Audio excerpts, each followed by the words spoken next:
kelompok 7 akan presentasi review jurnal perdamaian yang berfokus pada pemikiran Johan Galtung dan Paul Farmer yang beranggotakan saya, Prafidaza Fauzi, Muhammad Rafi Gani, Rizkul Ajimarus, dan Simon.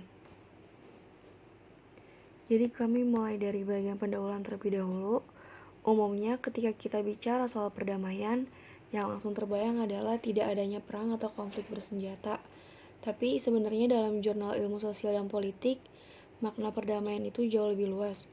Johan Galtung melalui artikelnya berjudul Violence, Peace, and Peace Research memperkenalkan konsep yang sangat penting, yaitu kekerasan struktural. Kekerasan struktural ini adalah bentuk kekerasan yang gak langsung dan seringkali gak kelihatan karena tersembunyi dalam sistem sosial dan ekonomi, tapi dampaknya nyata seperti ketimpangan dalam akses sumber daya, kesempatan hidup, pendidikan, hingga layanan kesehatan. Menurut Galtung, ini justru menjadi hambatan besar bagi orang-orang untuk berkembang dan mencapai potensi penuh mereka. Galtung juga membedakan antara kekerasan langsung yang dilakukan oleh individu dan kekerasan tidak langsung yang berasal dari struktur sosial itu sendiri.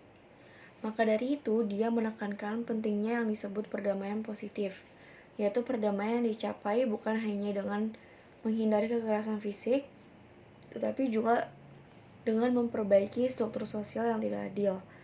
Lalu kita juga mengangkat pemikiran dari Paul Farmer dalam jurnalnya berjudul On Suffering and Structural Violence, A View from Below. Farmer pakai pendekatan antropologis dan medis untuk menunjukkan contoh konkret kekerasan struktural, khususnya lewat studi kasus di Haiti. Contohnya ada dua tokoh yang ia angkat, S.P. Joseph dan Louis, yang mengalami penderitaan bukan karena kesalahan pribadi, tapi karena sistem yang menindas mulai dari kemiskinan ekstrim, sistem kesehatan yang buruk, sampai kebijakan ekonomi global yang merugikan. Farmer ingin mengajak kita semua untuk melihat bahwa penderitaan manusia bukan cuma soal pilihan individu, tapi adalah akibat dari keputusan politik dan ekonomi di level global yang tidak adil. Jadi baik Galtung maupun Farmer sama-sama ingin menekankan bahwa kalau kita ingin mencapai perdamaian, kita harus memahami dan mengubah struktur sosial yang selama ini melanggengkan ketidakadilan. Selanjutnya ada implikasi kekerasan struktural terhadap perdamaian dan kesejahteraan yang akan dilanjutkan oleh teman saya. Yang kedua ada implikasi kekerasan struktural terhadap perdamaian dan kesejahteraan. Kekerasan struktural merupakan kekerasan tidak langsung yang tersembunyi dalam sistem sosial dan menyebabkan ketimpangan akses terhadap sumber daya, pendidikan, kesehatan, dan juga ekonomi. Menurut Galtung, kondisi ini membedakan antara perdamaian negatif tanpa kekerasan fisik tapi masih ada ketidakadilan dan perdamaian positif. Keadilan sosial tercapai karena kekerasan struktural dan kultural telah dihapus. Dampak jika tidak diatasi, itu ada perdamaian menjadi rapuh dan mudah terganggu. Karena ketidakadilan sosial dan ketimpangan yang mendalam dapat memicu ketidakpuasan konflik sosial dan kekerasan langsung di masa depan. Berikutnya ada kesejahteraan masyarakat menurun, terutama kelompok yang tertindas mengalami kemiskinan, akses terbatas terhadap layanan dasar, dan menganalisasi sosial yang memperburuk kualitas hidup mereka. Yang terakhir itu ada ketidakpercayaan terhadap pemerintah dan institusi meningkat. Karena struktur sosial yang timpang menciptakan ketidakadilan yang dirasakan oleh sebagian masyarakat. Galtung mengusulkan reformasi struktural dan transformasi konflik sebagai strategi utama. Ini mencakup perubahan sistem sosial, politik, dan ekonomi. Yang menjadi akar penyebab kekerasan struktural dengan tujuan menciptakan masyarakat yang lebih adil dan harmonis, sehingga perdamaian positif dapat tercapai dan berkelanjutan. Yang ketiga, itu studi kasus dan ilustrasi. Yang pertama ada kekerasan struktural. Galtung mendefinisikan kekerasan struktural sebagai bentuk kekerasan yang inherent dalam struktur sosial, ekonomi, dan politik suatu masyarakat, yang mencegah individu atau kelompok untuk memenuhi kebutuhan dasar dan mencapai potensi penuh mereka.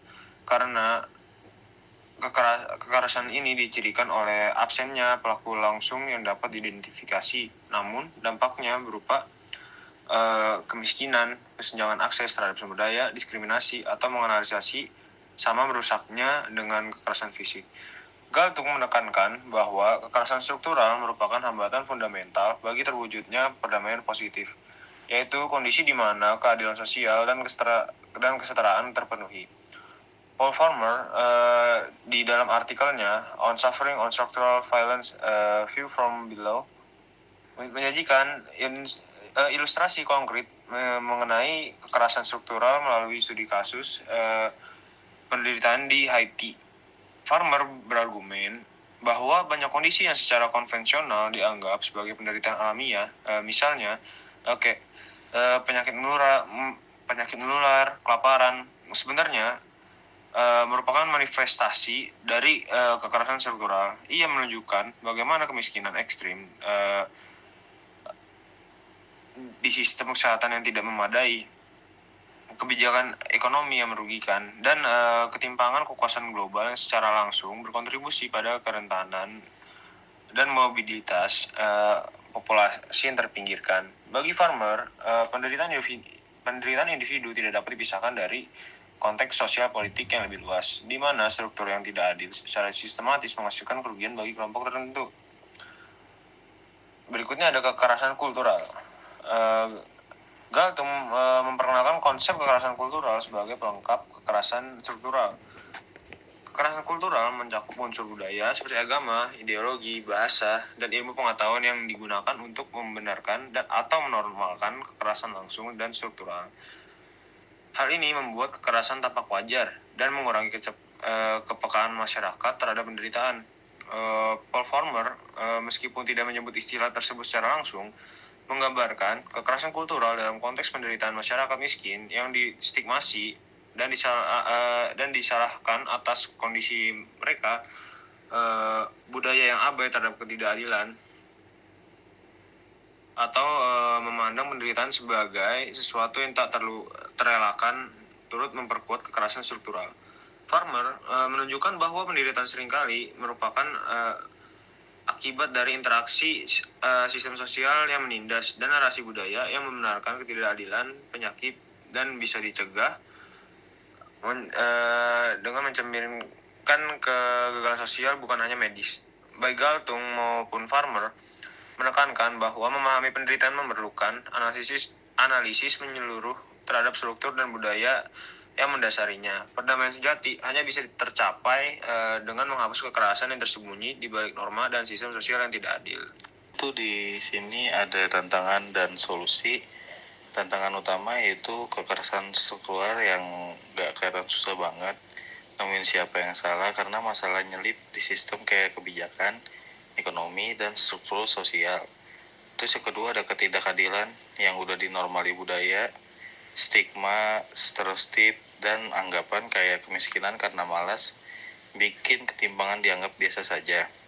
Terus yang ketiga ada dominasi kepentingan global, aturan internasional sama perusahaan gede, lebih mikirin untung sendiri. Sedangkan masyarakat miskin gak punya daya buat melawan. Di sini ada solusi. Perbaikan sistem sosial, ekonomi, dan politik, bikin akses kesehatan, pendidikan, sama sumber daya yang lebih adil biar nggak ada timpang sosial.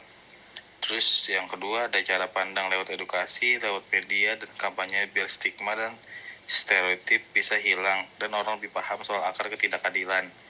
Terus yang ketiga, yang terakhir, kerjasama global plus pemberdayaan masyarakat, dorong aturan internasional yang lebih adil, perusahaan juga harus bertanggung jawab sosial, terus bantu masyarakat biar bisa mandiri.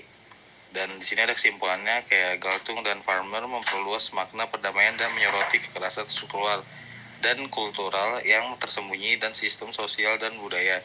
Kekerasan struktural menciptakan ketimpangan melalui sistem yang tidak adil, sementara kekerasan kultural membenarkan ketidakadilan tersebut melalui nilai-nilai yang dan narasi budaya.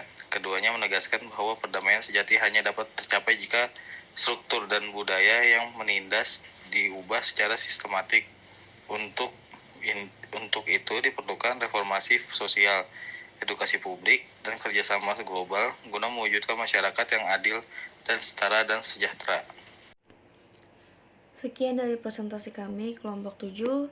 Terima kasih banyak.